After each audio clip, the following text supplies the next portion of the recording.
Bonjour à vous tous et bienvenue à notre temps ensemble dans la parole de Dieu. Bienvenue à cet encouragement saisonnier tiré de la Bible, de la révélation du Seigneur. Et bienvenue surtout ce matin à notre célébration de la vraie raison pour la saison en tant que chrétien. C'est ce qu'on pense. Pour ceux qui croient à la parole de Dieu, alors qu'on va considérer ensemble une raison sanctifiée. Une raison sanctifiée pour la saison, mise à part différente des autres. Mais seulement, il y a toutes sortes de raisons pour lesquelles les gens vont célébrer le temps des fêtes. Des raisons qui sont populaires, des raisons qui sont traditionnelles, des raisons qui sont importantes pour les gens de notre société moderne. Mais nous, on aimerait considérer une meilleure raison basée sur de meilleures valeurs, de meilleurs effets sur la vie des gens. Une raison avec un impact puissant qui va bien au-delà du temps des fêtes, qui va nous accompagner toute l'année, toute notre vie, et j'aimerais vous dire même pour toute l'éternité. Alors qu'on rentre dans une relation extraordinaire avec Dieu qui nous permet de le connaître. Une raison en fait qui affecte la destinée d'une personne qui va prendre à cœur le message biblique concernant le premier Noël. Et ce matin, j'aimerais vous encourager à chercher un passage dans le livre du prophète Ésaïe. Un passage bien connu dans ce livre de l'Ancien Testament. Ésaïe, qui est le plus grand évangéliste de l'Ancienne Alliance. Il y a plus de citations de ce prophète dans le Nouveau Testament, dans les croyances de l'Église chrétienne, que pour n'importe quel autre prophète. Et ce matin, j'aimerais qu'on regarde un passage qui souligne des aspects importants de ce qu'on est en train de célébrer en ce moment, alors qu'on a une raison sanctifiée pour la saison en tant qu'enfant de Dieu. Le livre du prophète Ésaïe au chapitre 9. Si vous voulez suivre dans vos Bibles, le livre du prophète Ésaïe au chapitre 9.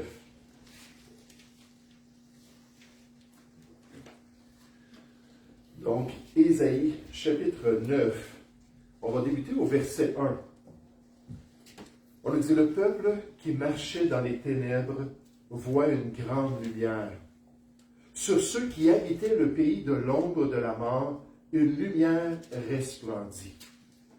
Tu rends le peuple nombreux, tu lui accordes de grandes joies. Il se réjouit devant toi, comme on se réjouit à la moisson. Comme on pousse des cris d'allégresse au partage du butin. Car le joug qui pesait sur lui, le bâton qui frappait son dos, la verge de celui qui l'opprimait, tu les brises comme à la journée de Madian. Car toute chaussure qu'on porte dans la mêlée et tout vêtement guerrier roulé dans le sang seront livrés aux flammes pour être dévorés par le feu. Car un enfant nous est né, un fils nous est donné, et la domination reposera sur son épaule. On l'appellera admirable, conseiller cet enfant, Dieu puissant, Père éternel, Prince de la paix. Verset 6. Donné à l'empire de l'accroissement, et une paix sans fin au trône de David et à son royaume. L'affermir et le soutenir par le droit et par la justice, dès maintenant et à toujours. Voilà ce que fera le zèle de l'Éternel des armées. Dans son contexte, le prophète Ésaïe écrit à un peuple d'Israël bien malheureux. Il envoie ses paroles à une nation qui était menacée par une invasion ennemie. À Israël qui allait expérimenter une déportation dans un pays lointain et étranger, une dispersion aux mains d'un peuple puissant qui allait grandement changer l'avenir des Juifs en question.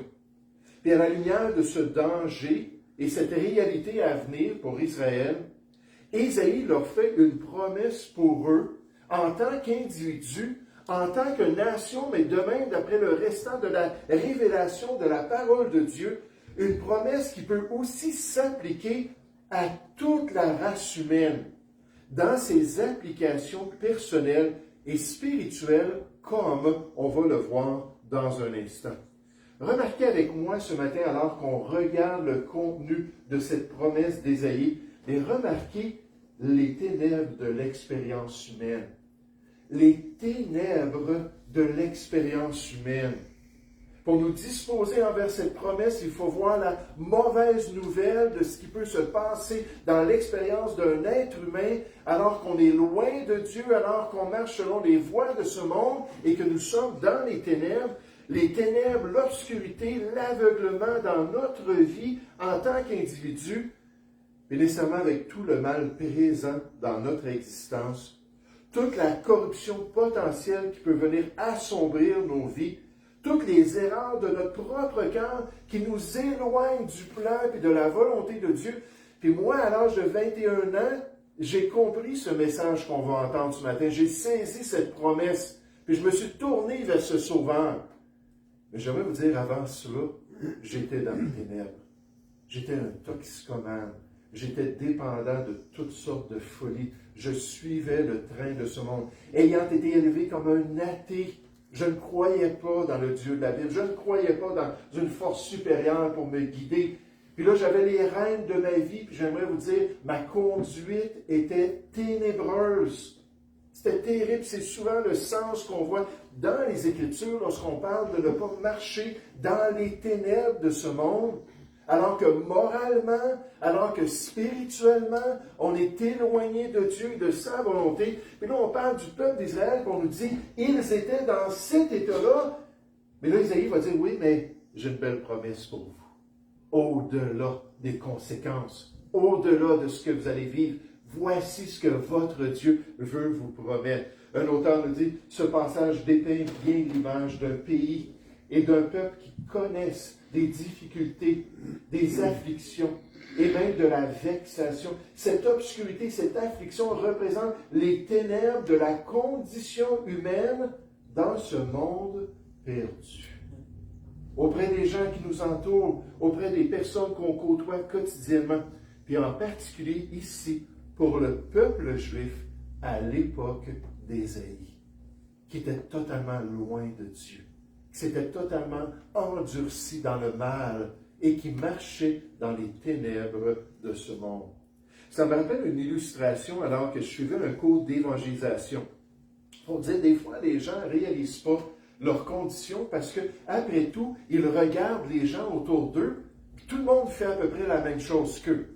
Il dit, voici une illustration de la folie de cette pensée. J'avais trouvé ça tellement bien.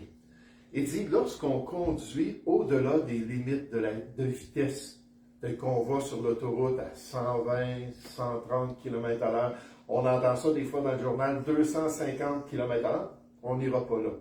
Et lorsqu'on va plus vite que les limites de la vitesse, dans le fond, il y a des avantages. Il y a des choses pratiques pour nous. Premièrement, on se rend du point A au point B beaucoup plus rapidement. Alors qu'on conduit plus vite, c'est plus rapide. En plus, on perd moins de temps dans notre vie. Notre vie est composée de temps, puis quand on roule comme une tortue, le temps passe tellement vite. Puis là, si on va plus vite, on va perdre moins de temps dans la vie. On a toutes sortes de justifications pour nos choix. Et là, les gens vont nous dire, oui, mais de toute façon, c'est correct, parce que tout le monde le fait. En fait, quand je roule à 120, quand je roule à 130, je fais juste suivre le trafic. Tout le monde le fait. Puis là, on peut essayer de se réconforter que les lois ne sont pas nécessaires, se réconforter que les limites de vitesse, c'est inutile, jusqu'à ce qu'on voit des gyrophares dans notre miroir, notre rétroviseur. Et là, que la justice vienne nous rattraper. Et des fois, c'est coûteux quand ça se passe, n'est-ce pas?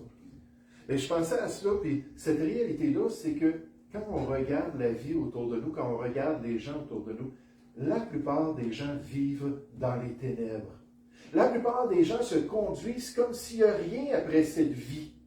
Comme s'il n'y a pas un Dieu à qui on va rendre compte. Le juge de l'être humain devant lequel on va comparer. Des fois, les gens me disent ça. J'aime évangéliser, puis ils vont dire, moi, je ne crois pas à Dieu. Je vais dire, écoute, ça ne fait aucune différence. Que tu crois ou tu ne crois pas, un jour, tu vas te tenir devant lui au jour dernier. Pourquoi pas juste écouter puis ouvrir ton cœur au message qu'il a envoyé pour te délivrer de la colère à venir et te permettre de le connaître ici-bas. Mais dans cette réalité-là de notre vie, on va voir qu'on peut marcher dans les ténèbres comme les Juifs, qu'on peut aller puis s'accumuler des conséquences dans notre vie qui vont un jour nous rattraper. Celui qui poursuit le mal en est atteint, les Écritures nous disent. Hein, tu fais ce qui est mal, il y a un salaire qui va venir qu'à te rattraper. Mais ici, dans ce beau passage-là, puis cette belle promesse qui est offerte, c'est que Dieu nous présente sa miséricorde. Dieu nous présente sa grâce qu'il veut nous donner comme aux Juifs. Regardez dans Ésaïe chapitre 9 au verset 1. On dit, le peuple qui marchait dans les ténèbres. Le peuple qui marchait dans les ténèbres, c'était la réalité. C'était ce qui se passait à cette époque-là. Puis malheureusement, la plupart d'entre eux ne le voyaient même pas, ne le comprenaient pas. C'était ce qu'on appelle le sentiment social en Israël. C'était vraiment comme ça que les gens voyaient la vie, sans Dieu, sans comprendre sa justice, sans se tourner vers lui. Puis tout le monde le faisait. C'était la grande majorité des gens qui le faisaient. Puis là, encore une fois, je me demande, est-ce que nous, on a déjà ouvert nos yeux? Est-ce qu'on s'est déjà posé la question, est-ce que je suis sur la bonne voie? Est-ce que je suis en train d'accomplir ce qui est bien? Est-ce que je me prépare à la rencontre de Dieu parce qu'il m'attend juste l'autre bord de la mort? Dans la prochaine vie et pour l'éternité, il m'attend là. Après la mort vient son jugement de ma vie. Est-ce que je me suis préparé? Le peuple qui marchait dans les ténèbres voit une grande lumière. Sur ceux qui habitaient le pays de l'ombre de la mort, une lumière resplendit. C'est cité dans les évangiles en parlant de Jésus qui était venu au milieu du peuple juif. Cette extraordinaire grâce et miséricorde de la part de Dieu, verset 2, tu rends le peuple nombreux, tu lui accordes de grandes joies, il se réjouit devant toi dans une nouvelle relation qui a été transformée par ce petit enfant qu'on va décrire dans un instant. Comme on se réjouit à la moisson, à la récolte, comme on pousse des cris d'allégresse au partage du butin, car le joug qui pesait sur lui, le bâton qui frappait son dos, c'était pénible pour Israël. La verge de celui qui l'opprimait dans ce contexte social et politique de la nation d'Israël, tu les brises comme à la journée de Madian. Car toute chaussure qu'on porte dans la mêlée, dans un conflit militaire, et tout vêtement guerrier roulé dans le sang, seront livrés aux flammes pour être dévorés par le feu, car un enfant nous est né. Car un enfant nous est né. Ça, c'est la base, le fondement de cette belle promesse. On va y revenir dans un instant. Ou tout un changement promis dans l'expérience d'Israël, toute une nouvelle vie dans l'existence du peuple juif, toute une transformation des ténèbres à son admirable lumière. Est-ce que vous êtes une personne qui désirez un changement dans votre vie? Avant l'âge de 21 ans, moi j'ai été élevé comme athée, mais il y a eu des efforts de différentes personnes pour essayer de me parler de Dieu. Je ne voulais rien savoir. Je les envoyais promener. Ça ne m'intéressait pas. J'aimais trop ma bière, j'aimais trop ma drogue, j'aimais trop mes blondes. Je ne voulais rien savoir. Puis là, à l'âge de 21 ans, tout s'est effondré dans ma vie. Là, j'ai dit oui. Oui, j'ai besoin d'un changement dans ma vie. Est-ce que vous seriez prêt à quitter les ténèbres de votre expérience présente pour venir à la lumière de Dieu? Est-ce que vous désiriez une bénédiction dans votre vie de connaître son plan puis de pouvoir connaître cette relation-là?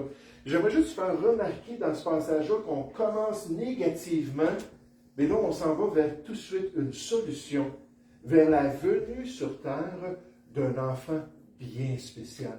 Un enfant tellement spécial que les deux testaments de la Bible, l'Ancien Testament et le Nouveau Testament, ne cessent d'en parler. Un enfant qui est venu dans ce monde, un enfant qui était envoyé par Dieu, un enfant qui allait grandir, puis qui allait devenir un grand prophète puissant, qui allait affecter son peuple. Puis un enfant qui est allé à la croix du Calvaire, puis qui s'est écrié, tout est accompli. Tout est accompli. J'ai tout payé. C'est fait. pour se tourner vers nous et nous offrir les bénéfices de son sacrifice. La venue d'un enfant qui allait faire toute la différence dans la vie du peuple juif. Un garçon très spécial qui allait changer l'histoire de l'homme même pour toujours.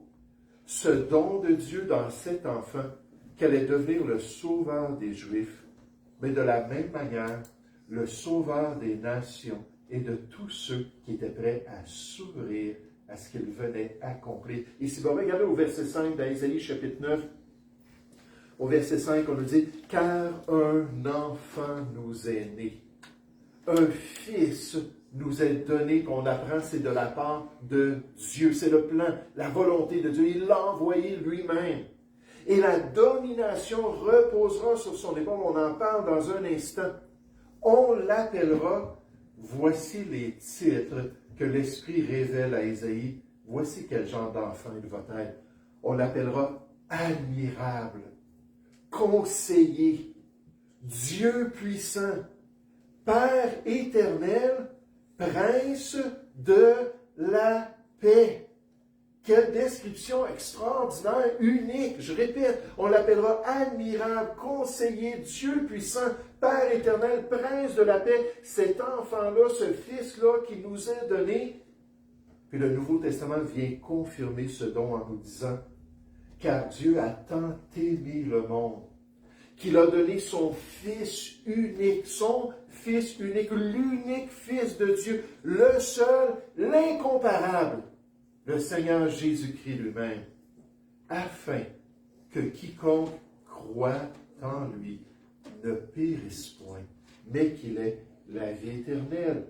Jésus continue en expliquant, Dieu en effet n'a pas envoyé son Fils unique, cet enfant-là qui a été donné dans le monde, pour qu'il juge le monde, mais encore une fois, son objectif, pour que le monde, l'humanité, chacun de nous, soit sauvé par lui. Et nécessairement pour Israël, on va le voir, pour la nation juive, ce don allait impliquer la délivrance de leurs forces ennemies, qui allaient pour un temps dominer sur eux, qui allaient les asservir, les amener en dehors de leur pays, puis aller les tirer auprès du peuple juif. Ça allait impliquer ça. Mais ce don impliquait aussi quelque chose de tellement plus important pour le bonheur des Juifs, pour le bonheur de l'humanité. Puis dans le Nouveau Testament, on nous donne les détails. Un ange décrivit ce qui suit à Joseph concernant cet enfant, ce fils qui allait naître de Marie, son épouse, sa fiancée. Il y a quelques 2000 ans de ça, l'ange lui dit, Joseph, fils de David, ne crains pas de prendre avec toi Marie, ta femme, car l'enfant qu'elle a conçu vient du Saint-Esprit. Joseph, je sais que c'est pas toi, tu n'as pas encore couché avec elle, tu n'as pas encore pris dans cet aspect-là de votre relation conjugale. Ça va être le Saint-Esprit parce que c'est Dieu qui va donner cet enfant spécial à l'humanité. Un enfant tellement important qu'on devrait recevoir maintenant qu'il est le Sauveur dans notre propre vie. Et tu ne crains pas de l'apprendre. Il continue. Il dit, elle enfantera un fils et tu lui donneras le nom. On a vu les titres tout à l'heure, n'est-ce pas? Que ce soit là, admirable, conseiller, Dieu puissant, Père éternel, Prince de la paix. Il dit, il y a un autre titre, ce titre-là, ça va être le titre le plus important, le nom au-dessus de tous les noms pour décrire Jésus-Christ. On a dit, et tu lui donneras le nom de Jésus, Jésus, Yeshua, Dieu le Sauveur, Dieu qui vient nous sauver, qui est venu de Dieu dans ce monde pour nous donner cette nouvelle vie. C'est lui qui sauvera son peuple de ses péchés, de ses ténèbres, de sa misère, de sa mauvaise voie. Il va venir pour transformer les vies. Et encore une fois, moi je peux vous dire, à l'âge de 21 ans, quand j'ai reçu Christ dans ma vie a été totalement transformée. Parfaite en position devant Dieu, pas en pratique, mais transformée tout de même. Un grand changement que Dieu a fait dans ma vie. Oh, un auteur nous dit des jours sombres attendaient le peuple de Dieu dans le passage d'Ésaïe, en particulier le royaume du Nord. Les Assyriens envahiraient la Palestine par le nord et humilieraient Israël. Ésaïe regarda au-delà de cette période de châtiment et vit une délivrance éclatante à venir. Toujours la promesse après le jugement dans le livre d'Ésaïe. Finalement, le Seigneur sauverait son peuple de ses oppresseurs. Le Seigneur accomplirait cette délivrance future par le Messie qui régnerait sur le trône de David. Les mots « car un enfant nous est né, un fils nous est donné » relient cette prophétie messianique à la prédiction de la naissance d'Emmanuel parmi le peuple juif, à la naissance du Sauveur des hommes qui devait venir. Et ça, c'est le Jésus que nous célébrons en ce moment. Durant cette saison des fêtes, puis si vous dites, oui, mais on le sait qu'il n'est pas né le 25 décembre. Oui, ça n'a rien à faire avec ça. On prend l'occasion. Hein, on saisit le fait que c'est traditionnel parmi les Québécois pour leur dire, venez, puis on a une belle activité ensemble, on va avoir un beau repas. Et moi, je me souviens, avant que ma mère connaisse le Seigneur pendant 2 ans de temps, elle venait à chaque réunion spéciale. Pourquoi? Parce qu'on était 175 personnes dans notre assemblée à Boucherville, et les dames étaient des cuisinières. Or, pardon, je ne dois pas oublier, on avait un chef aussi parmi le groupe. Et lui aussi, il était bon. Et des fois, on va venir juste pour ça, mais on saisit l'occasion, puis on sanctifie ce temps, juste pour dire, Seigneur, merci d'être venu. Merci d'être rentré dans ce monde parmi les hommes, d'être devenu le Fils de l'homme pour être mon sauveur. Celui qui changea notre vie, celui qui nous délivra des ténèbres de notre expérience passée, celui qui nous donna une nouvelle raison pour la saison, et même pour tous les autres aspects de notre vie. Est-ce qu'un jour vous avez mis votre confiance dans l'œuvre de Jésus, accomplie au calvaire pour vos ténèbres? Est-ce que vous lui avez permis de régler votre cas devant Dieu? Votre situation dans ce que vous faites qui est contraire à la volonté de Dieu, même votre condamnation devant sa justice parfaite. Mais juste pour ceux que peut-être ne l'auraient pas fait, je veux juste vous expliquer ça rapidement. Puis la Bible nous dit clairement que tous ont péché et sont privés de la gloire de Dieu. On est tous pécheurs. Le péché, c'est de faire quelque chose qui est mal aux yeux de Dieu. C'est jamais notre justice personnelle le problème. C'est jamais notre BA du jour le problème. C'est jamais d'aimer mon mari, puis d'aimer mes enfants, puis d'aimer mes parents, puis d'être un bon citoyen, puis d'être obéissant. C'est pas ça le problème. C'est que chacun de nous, on fait partie du tous ici. Chacun de nous, on a fait au moins une chose de mauvaise. Quand je parle à des gens et ils ne comprennent pas ça, je leur pose la question, combien de mensonges est-ce que tu as fait dans ta vie? Ah ben là, je ne sais pas tout compter. J'en ai fait en masse de mensonges. Là, je leur dis, saviez-vous que la Bible nous dit, tu ne mentiras point. Le mensonge en face d'un Dieu de vérité, le mensonge, c'est un péché. Et Dieu nous dit, on est tous des pécheurs. On est privés de quelque chose, on est privés de la gloire de Dieu, on est privés du paradis. On est privé de son royaume. On est privé de sa présence dans la prochaine vie. Personne d'injuste qui aura fait quelque chose de mal, même un petit péché.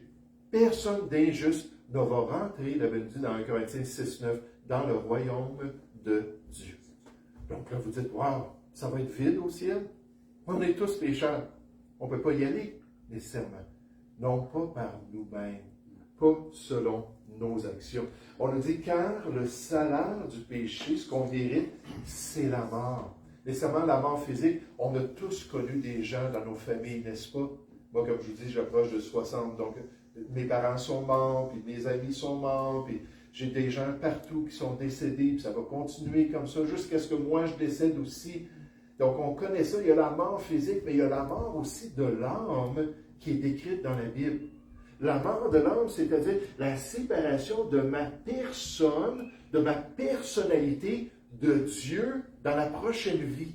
Je vais être séparé de lui pour toujours. Donc ça, c'est le résultat de mes ténèbres, c'est le résultat de mon péché, mais le don gratuit de Dieu, on vient à la bonne nouvelle, on vient à cette belle promesse-là après la condamnation, après le jugement. Le don gratuit de Dieu, c'est la vie éternelle, aïonia sans fin pour toujours, en Jésus-Christ, notre Seigneur. Alors, est-ce que vous avez reçu ce don?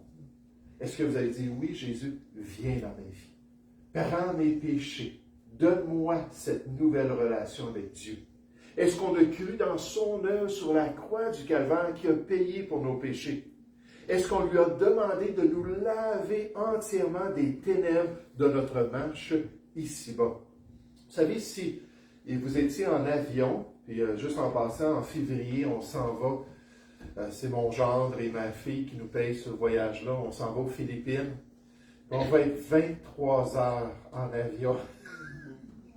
Moi, je l'ai fait, le voyage aux Philippines, puis ça avait pris 23 heures, mais j'avais à cette époque-là 21 ans.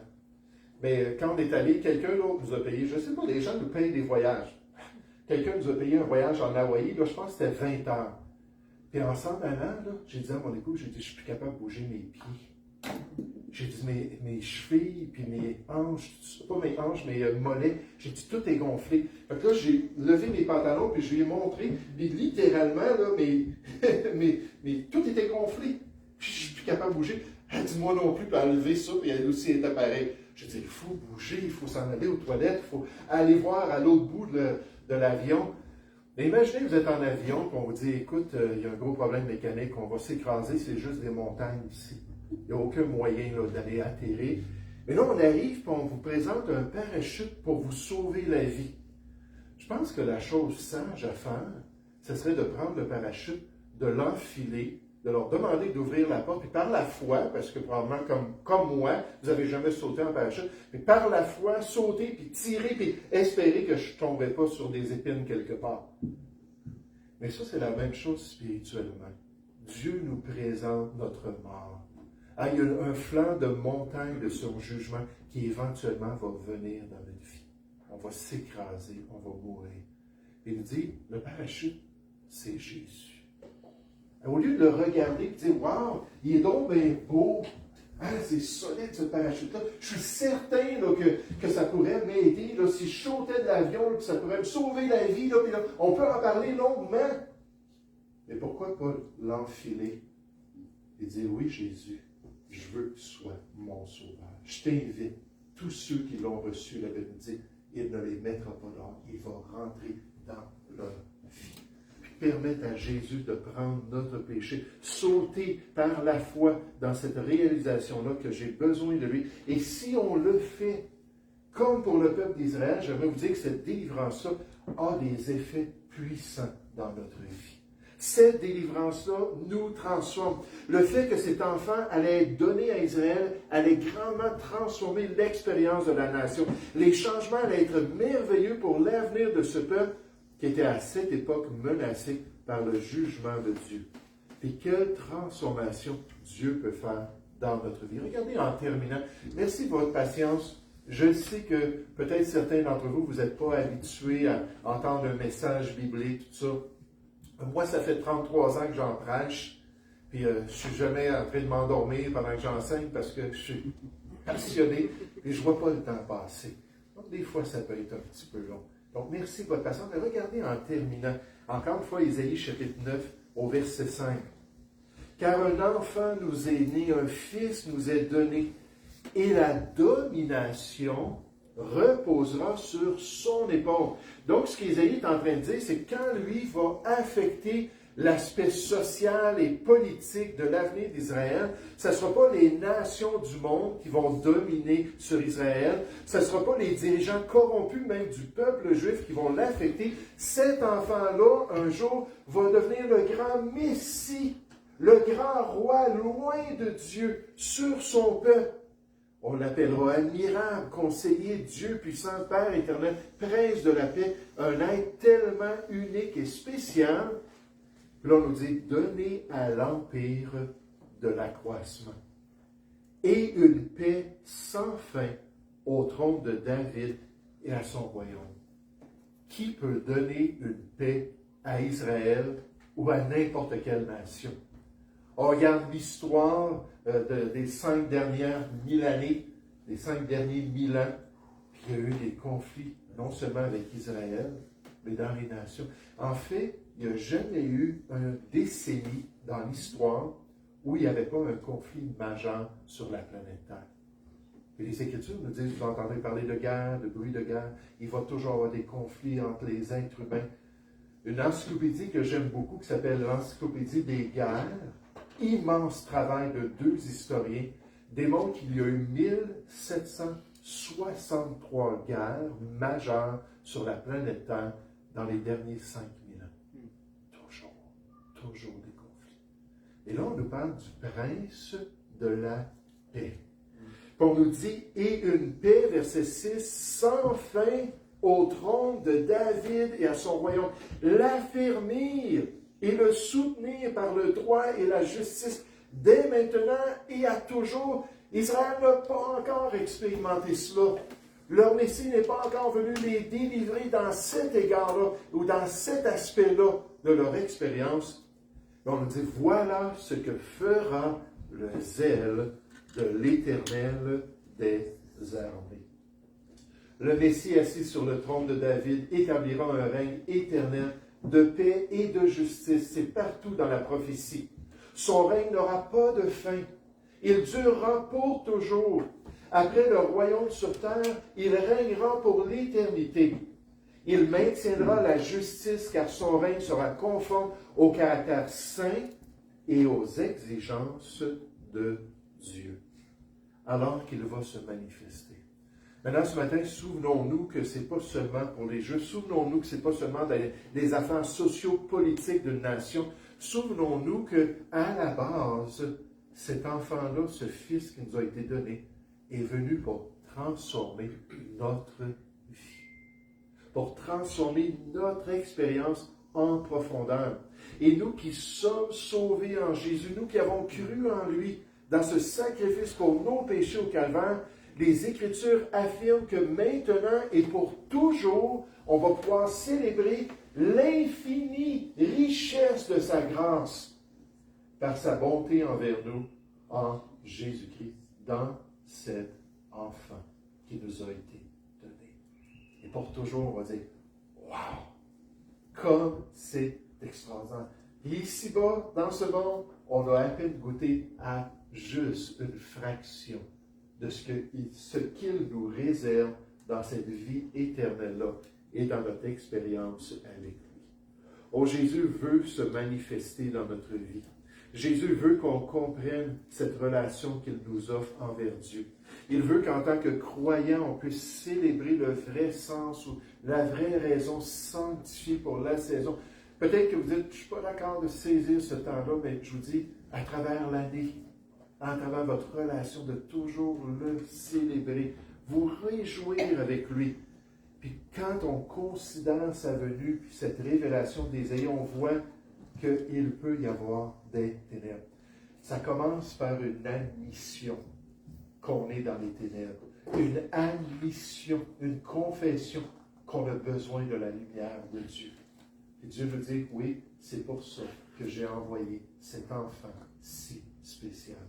Pour venir dans votre vie, puis si vous le laissez rentrer, j'aimerais vous dire, il nous promet qu'il cogne à la porte de notre cœur si on n'a jamais fait ce choix-là. Il dit, laisse-moi rentrer. Laisse-moi devenir ton sauveur. Laisse-moi affecter ta vie. Changer, transformer ton existence.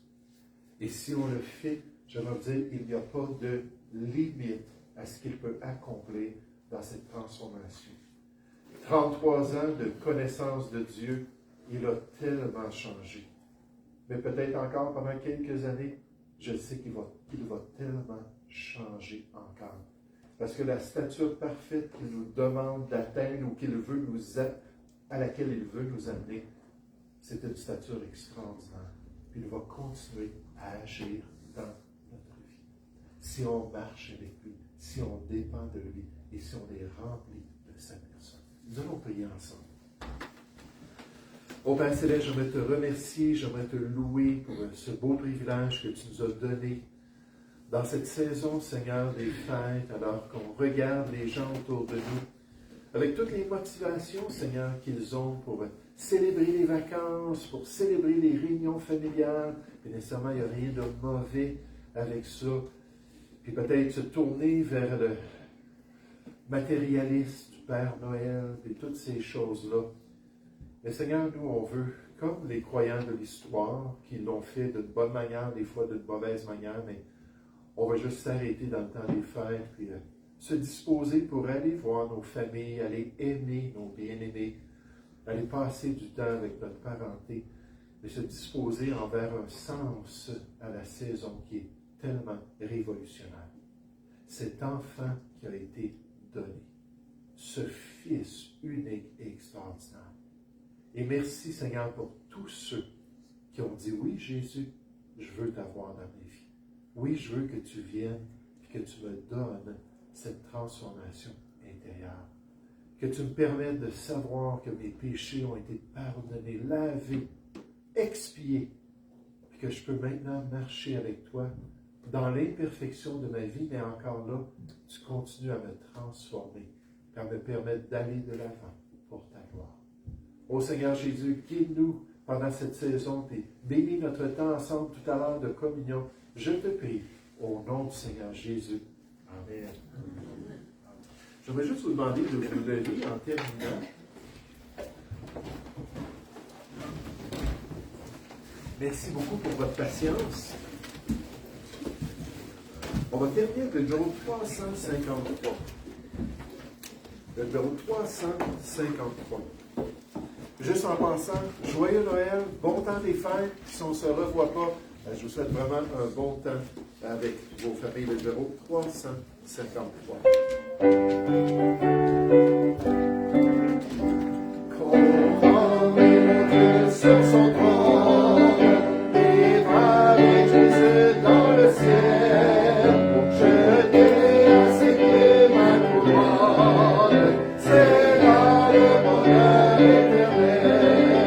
Dans le ciel,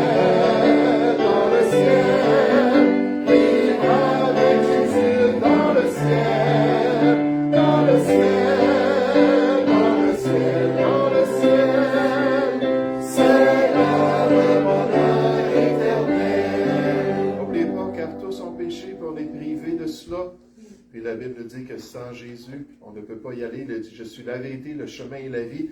Nul ne vient au Père que par moi. Donc on peut le chanter des serments en ayant Jésus dans notre cœur. Deuxième strophe. Unir ma voix au chant des anges, bénir l'eau et Emmanuel, chanter à jamais ses louanges, c'est là le bonheur éternel et fort. Dans le ciel, vivre avec Jésus dans le ciel, dans le ciel, dans le ciel, dans le ciel, c'est là le bonheur éternel.